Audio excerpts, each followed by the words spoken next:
한동안 확진자 수가 0명 또는 한 자릿수를 기록하였던 타이완에서 5월 11일 하루 본토에서 7명이 확진되었고 다음 날인 5월 12일에는 16명의 지역 감염 확진자가 5월 13일에는 25명으로 점점 확진자가 증가하더니 14일 29명, 15일 180명, 16일 206명, 17일 333명의 확진자가 각각 발생하면서 매일 최고치를 경신하였으며 대만에서는 처음으로 하루에 3자릿수 확진자가 발생하였습니다. 타이완 시민들은 확진자가 급증하고 통제 조치가 시행되자 물건, 방역 물품을 사재기하기 시작하였고 주요 마트, 약국에는 인파가 몰렸습니다.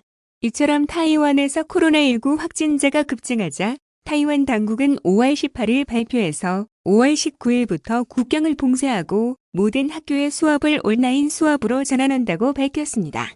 이러한 가운데 해외 커뮤니티에 다음과 같은 기사가 올라왔습니다. 기사의 내용은 다음과 같습니다. 타이페이 시립병원의 근로자들이 급증하는 코비드-19 사례로 인해 병원의 수용 능력이 한계일까지 늘어남에 따라 도움을 간청하고 있다고 타이페이 대만 뉴스가 밝혔습니다.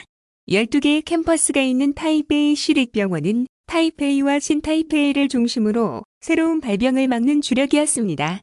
노동조합은 5월 25일에 페이스북 게시물에서 인력과 자원이 모자라 붕괴가 임박할 수 있다고 밝혔습니다.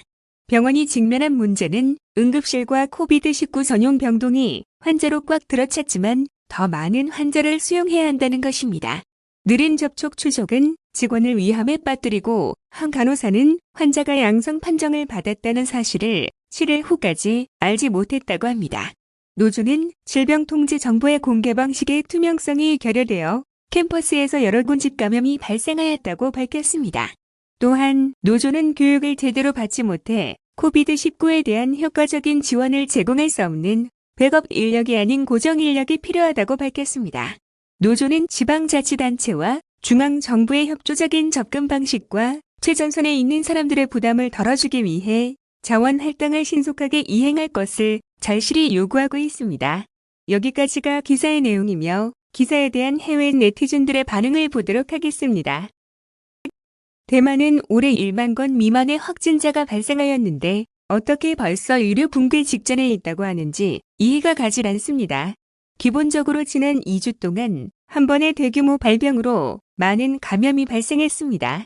대만은 기본적으로 어느 나라보다 코로나19의 초기 발병에 대하여 잘 대처하였으며 시간이 지남에 따라 대처가 느슨해져서 갑작스런 감염 발생에 대해 제대로 된 대처를 못하고 있는 것 같습니다. 중국이 외교적 문제로 대만 관광을 제한하고 있었기 때문에 대만은 유리한 상황에서 출발했습니다. 대만은 처음에는 엄격한 접촉 추적을 수행했지만 이후 다른 후속 조치 없이 대부분의 입국 제한에 의존했습니다.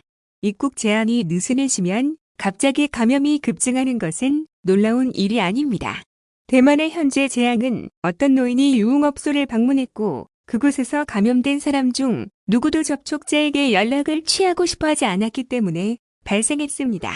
이는 대만의 격리 기간이 14일에서 3일로 단축된 결과입니다.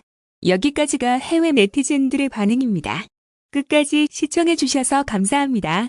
오늘도 좋은 하루 되시길 바랍니다.